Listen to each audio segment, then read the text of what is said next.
Railway सुरक्षा बल के लॉकअप में संदेही ने लगाई फांसी। सतना में रेल सुरक्षा बल पोस्ट सतना लॉकअप में चोरी के एक संदेही द्वारा फांसी लगाकर जान देने का सनसनीखेज मामला सामने आया है।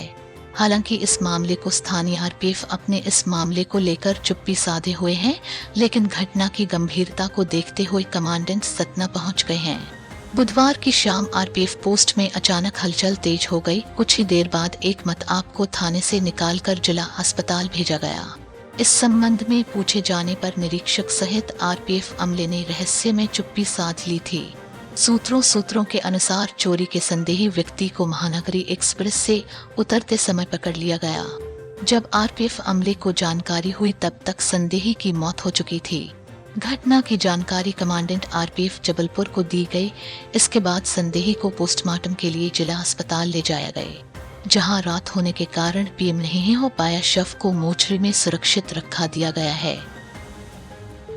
सतना के रेलवे सुरक्षा बल के लॉकअप में संदेही ने लगाई फांसी। सतना में रेल सुरक्षा बल पोस्ट सतना लॉकअप में चोरी के एक संदेही द्वारा फांसी लगाकर जान देने का सनसनीखेज मामला सामने आया है।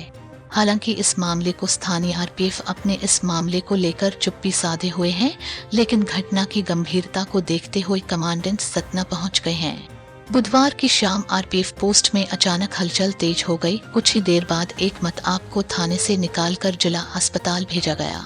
इस संबंध में पूछे जाने पर निरीक्षक सहित आरपीएफ अमले ने रहस्य में चुप्पी साध ली थी। सूत्रों के अनुसार चोरी के संदेही व्यक्ति को महानगरी एक्सप्रेस से उतरते समय पकड़ लिया गया।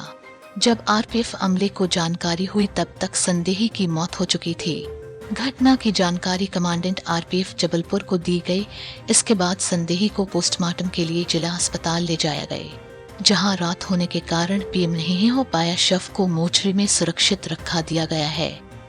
इस संबंध में पूछे जाने पर स्थानीय आरपीएफ अमले द्वारा ये बात पाया गया कि कमांडेंट जांच के लिए आ रहे हैं। किसी तरह की कोई अधिकृत जानकारी कमांडेंट ही दे सकेंगे। एक्सप्रेस प्लेटफॉर्म नंबर 1 पे आई और उसी समय एक बंदा पानी पीने के लिए उतरा जनरल कोच से पीछे वाले, और उसका मोबाइल पर्स किसी ने पार कर दिया। उसने चोर की आवाज़ लगाई और वो एक बंदा भागने लग गया, तो मेरे स्टाफ ने दौड़ाया। उस बंदे ने पर्स फेंक दिया और फिर भागने लग गया। तो स्टाफ को लगा कि जब स्टाफ ने देखा ये पर्स फेंक के भाग रहा है, तो स्टाफ ने दौड़ा के उसको पकड़ा। पकड़ने के बाद जब उसको चेक किया गया तो उसके पास एक और मोबाइल मिला ओप्पो कंपनी का, और उसको थाने पे लाया गया। उससे जांच पूछताछ की गई तो उसने फर्दर अपनी और डिटेल्स आप बताई कि उसके ऊपर और भी आपराधिक केसेस हैं और किस तरीके से उसने चोरी को अंजाम दिया है। उसको हैंडओवर करने की कार्रवाई चल रही थी और उसी दौरान उसने सुसाइड कर लिया लॉकअप में। और लॉकअप में सुसाइड करने के बाद जब उसको इन लोगों ने देखा तो उस टाइम उसकी लेके भागे हॉस्पिटल, और जहाँ पे डॉक्टर ने उसको ब्रॉड डेड डिक्लेयर किया कि लाया गया तो उसकी डेथ हो चुकी थी।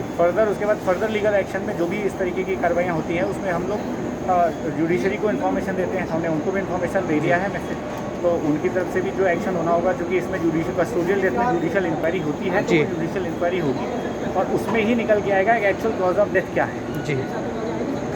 सतना से संजीव शर्मा और ननकू यादव की रिपोर्ट।